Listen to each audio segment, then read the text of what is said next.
Bem-vindos a essa aula. Bom, essa aula já foi passada pela plataforma Zoom, mas vou deixar aqui o vídeo salvo, ok? Tá, nós já estávamos estudando anteriormente a cinemática, tendo um olhar mais para a cinemática escalar. Agora nós vamos ter um olhar para a cinemática vetorial.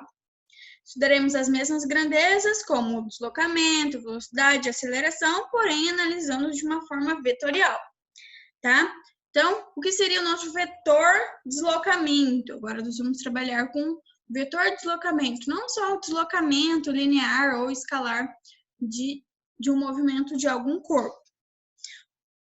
O vetor deslocamento é representado por um vetor que une a posição inicial de um corpo à sua posição final, diferentemente do deslocamento escalar, que representa a diferença entre as posições final e posição inicial do corpo. Lembrando que quando um corpo anda apenas em um sentido, o deslocamento escalar corresponde à sua distância percorrida. Ou seja, aqui nós vamos ter que ali no pontinho tracejado seria o nosso deslocamento escalar. A pessoa que está fazendo esse deslocamento de Sinop até Alta Floresta, Sinop, ela deve percorrer um caminho de estradas, ela não pode ir simplesmente andando pelo meio do mato, rios e tudo mais que tem no meio dessas duas cidades. Então, ela tem que ir por um caminho. E esse caminho é um deslocamento escalar. Já um deslocamento vetorial, ela vai seguir em linha reta, de um jeito mais econômico possível, de um ponto ao outro. É uma linha que vai unir esses dois pontos, tá? Então, esse é o nosso exemplo. Na apostila, vocês têm o exemplo lá de uma figura com um ratinho para chegar no queijo. O ratinho anda para vários sentidos e direções diferentes, ele faz curvas, volta, mas se a gente observar um deslocamento vetorial, seria a menor distância entre um ponto e o outro que ele quer chegar.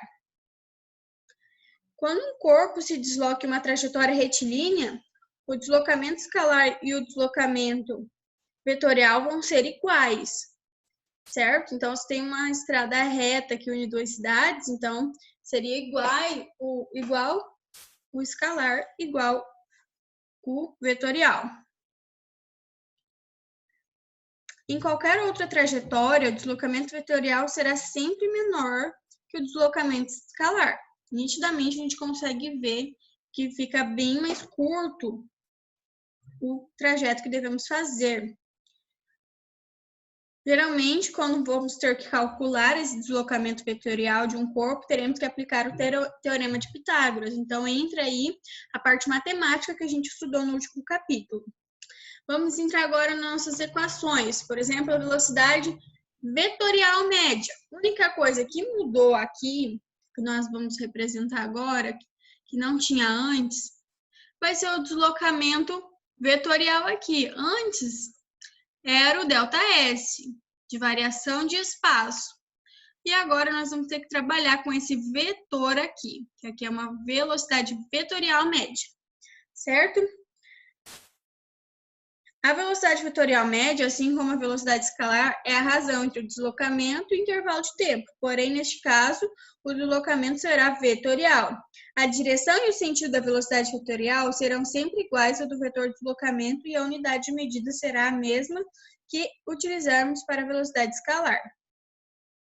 A velocidade instantânea será representada em cada ponto da trajetória onde o corpo se movimenta. Este vetor é representado sempre tangencialmente à trajetória e no mesmo sentido do movimento do corpo. Apesar de terem o mesmo módulo, no caso da figura ao lado aqui, os vetores velocidades instantâneas serão diferentes, pois possuem direções e sentidos diferentes. Se a gente for analisar a aceleração média vetorial, assim como a aceleração escalar média, é a razão entre a variação de velocidade e o intervalo de tempo. Porém, neste caso, a variação da velocidade será vetorial. Para calcular a variação da velocidade vetorial, devemos subtrair o vetor velocidade final do vetor velocidade inicial, utilizando as propriedades dos vetores. Então, aqui entra tudo que a gente aprendeu no último capítulo.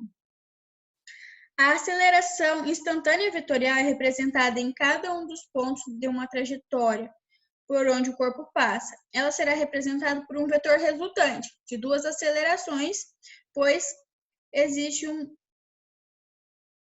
podem existir em um certo ponto. Quais seriam essas acelerações?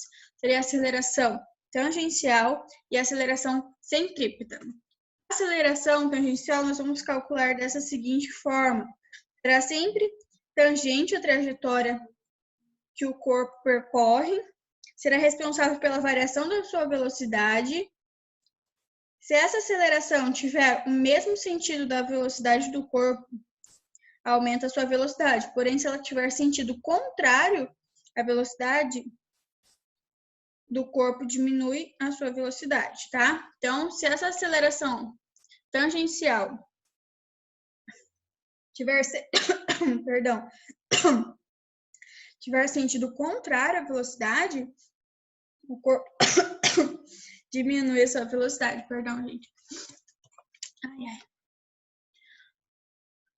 O vetor da aceleração tangencial tem, por isso, o mesmo módulo da aceleração escalar média, ou seja, ela é a razão entre a variação da velocidade escalar de um corpo e o intervalo de tempo que tal variação ocorreu.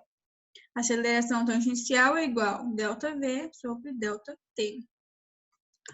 Já o vetor de aceleração centrípeta está presente no movimento de um corpo apenas no momento em que ele é curvo, pois essa aceleração está relacionada com a variação da direção do vetor velocidade do corpo, ou seja, sem ela o corpo não consegue realizar uma curva.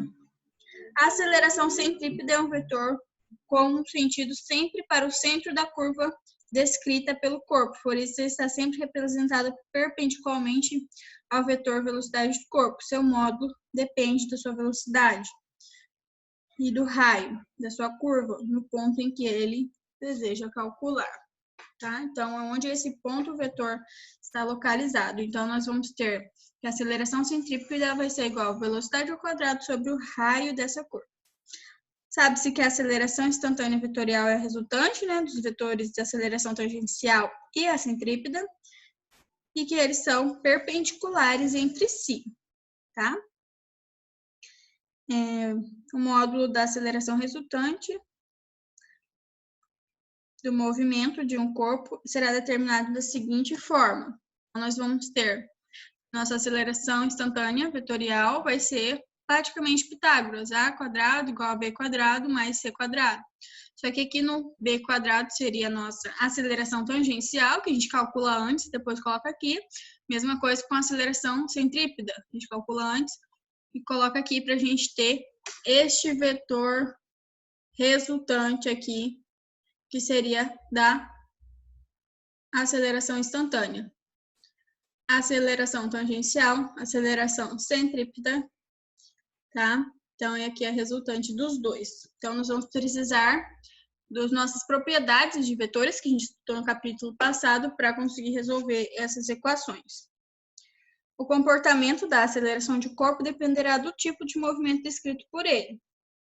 Aí vai depender se ele é um movimento retilíneo uniforme, se ele é um movimento retilíneo variado, se ele é um movimento circular, se é um movimento circular e variado. Então, cada um vai ter um tipo para a gente estudar. Beleza? Muito obrigado, gente.